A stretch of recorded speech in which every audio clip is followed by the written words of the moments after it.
Xenoverse. Honestly, Xenoverse as a series has been real nice to have, but it doesn't really seem like a lot of the community would agree on that. And it's times like this where I just make sure I'm not part of this gamers that can't be pleased list. I mean, can you really be that cynical? But okay, that's a whole separate video or a separate issue or whatever. Right now, we're talking about Xenoverse 3, the game full of potential. And if I were to include my self-optimism about it, I'd say blow the original 2 out of the water and maybe even some of the past 3D fighters. But I won't go there too much, because I know that's not what 80% of the people who play Xenoverse would even like to believe, because the first ones to like Xenoverse 2 were the first to hate on it when fighters got announced. And alright, I'ma stop. I'm playing. I don't really know, but it seems that way, okay? Without a doubt, we're all excited for fighters. But it's real cool to see that I'm not the only one also excited for Xenoverse 3. And it seems that a lot of other people have been making their wish list and why Xenoverse 3 can be great videos. And I'm sitting here like, I need to hop on mine. Oh wait, I totally did. Like 3 of them. Which you can totally check out after this one by clicking right here. Trust me, you won't regret it. I got you. I got you.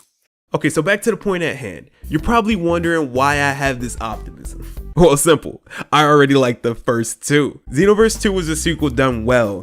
Why? Because you couldn't say the words, I'm going back to Xenoverse 1. And that's a great thing. There are titles out there that can't be said for, you know. Xenoverse 2 has died and it lasted for about a year, yeah. Still, it's safe to say that it was successful. I mean, 1.4 million copies in under a month, and the fact that it blew through 80% of its shipments in Japan on the Switch alone, I think we can say it did well. And just like I said in my Dear Bandai video, and even PvP, but yes, it did become a broken mess that ended up making a lot of people angry and kind of took away from all the good things people had to say about it. Fast forward to about Q4 of 2016, and we got the release of Xenoverse 2. Almost 2 years later. Wait. Bro, almost 2 years later. Past Zero was onto something. Almost 2 years later. More than he realized, bro. Hold up. Is history repeating itself? Could this possibly be a similar situation to what was previously done multiple times right before our eyes? Do you remember the time? Whoa, Zero, stop. Okay, I'm sorry. Look though. Think about this. Xenoverse 1, February 25th, 2015. Xenoverse 2, October 25th, 2016. 20 months, 1 year, 8 months in between here? Yeah, I said this before, I know, but look. What is one of the most cherished series of Dragon Ball Z games? Yeah, you guessed it. The Budokai series in general, though, was just a series that many Dragon Ball Z fans have cherished, okay? Dragon Ball Z Budokai Tenkaichi 1, a game that a lot of fans viewed as the worst of the 3, right? Still do. It wasn't bad, though.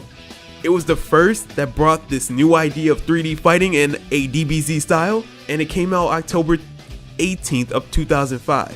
This game was hyped when it came out. Some people still say it was broken or whatever when they look back. Fast forward to November 7th, 2006, and we got Tenkaichi 2. 13 months. Whew, that didn't take that long. Tenkaichi 2 was praised for being, what? A step up from the previous? It didn't even add too much. I know you see where I'm going with this. Fast forward an even shorter time of 10 months to November 7th of 2007, and we got this nice piece of work called Dragon Ball Z Budokai Tenkaichi 3. Yes, a game that is still looked at as many people's favorite. What's my point? Well, these games were continuous step-ups of each other. They got smoother, better, added more characters, just like what? Xenoverse! Don't try to deny it. But yeah, I'm probably just tripping. After all, it's Bandai, but not the exact same developer. Oh, but wait, history repeating itself? Wait, history repeating itself? What did Dimps, developer of Xenoverse, also develop? The original Budokai series though. Budokai 1, a nice 2D fighter people seem to enjoy, fun story going all the way to the Cell Saga, released December 3rd of 2002, but then we fast forward to December 4th, 2003, to one of my personal favorites. 1 year after, and we got none other than Budokai 2.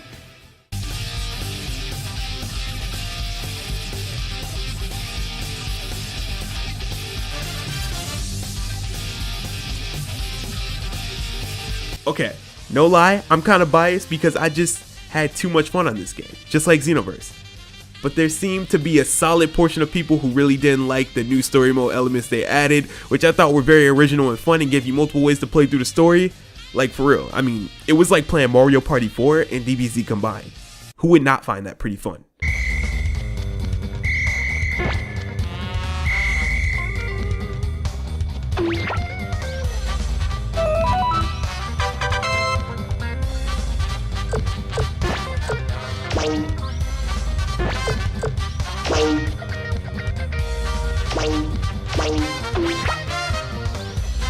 Anyways, look, Budokai 2 had what?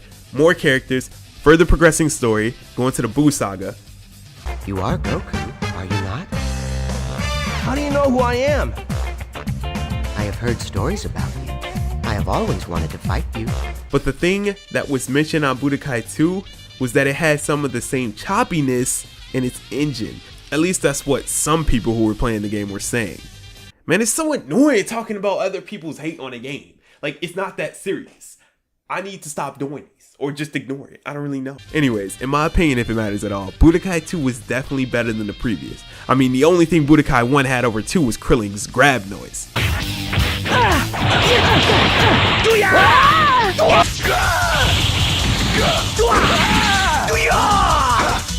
Budokai 1 sounded like gunshots, and it was way funnier to me and my bro. Pretty sure y'all catching the similarities between how these games were developed already. But then 11 months down the road came majority's favorite in the series. The game that had a new, clean feeling engine with a teleportation system so immaculate that made you want an instant transmission just looking at it.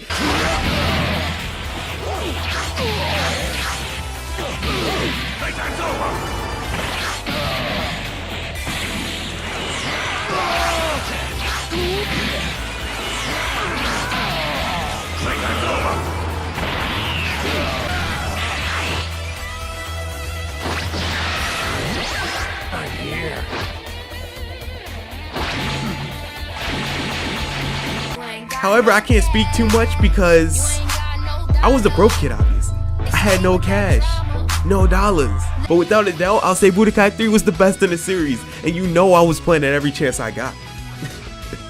Y'all remember that story? But what is my final message through all of this?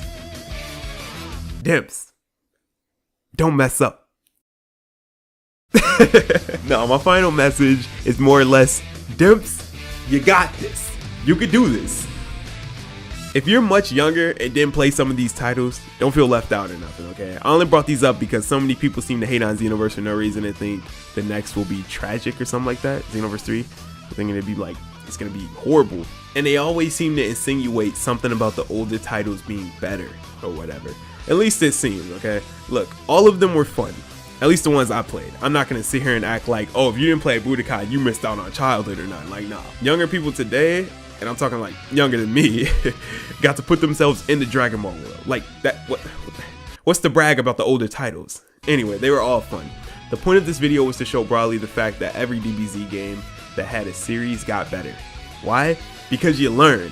Xenoverse has gotten better. Now it will bring something groundbreaking. Oh, I hope. I really hope.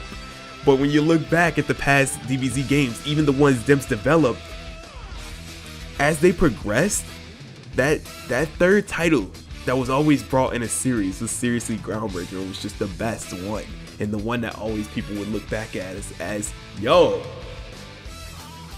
that game was cold. So why can't people believe that for Xenoverse 3? I know people are just so consumed by fighters where they just don't want anything else. I don't really know. That's fine, and fighters is gonna be awesome, but I also think, like, from the 3D perspective, I remember having a lot of fun in Tenkaichi 3, and I think Xenoverse 3 is gonna be dope, so cold. But not being optimistic, even if it's just gonna be an expanded Xenoverse 2 with fixed mechanics, hopefully better netcode and other such things, I'll probably still get it, because I know it'll be fun. Oh, and you know they'll add more customization, right? We might even get androids, considering what's recently happened involving Android 17 and Dragon Ball Super, so who knows. I just know that Ultra Instinct, Super Saiyan 2 Kaba, Kale, Khalifa or whatever, Vados, Topo, these super characters better be in it. And there's a 99.9% chance that's already in the alpha build.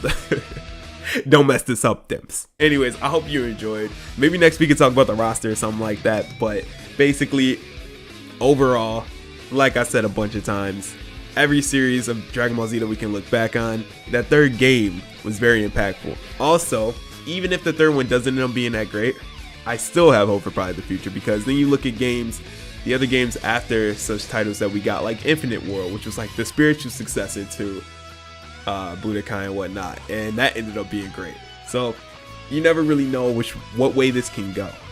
However, I'm excited for Xenoverse 3, probably even a bit more than I am for Fighters at the moment, just because of how the community for Fighters is already looking.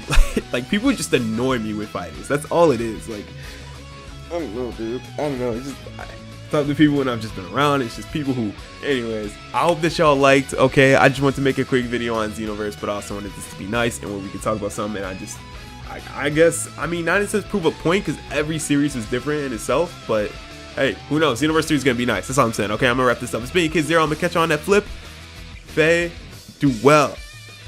You got this, Dimps. You got this.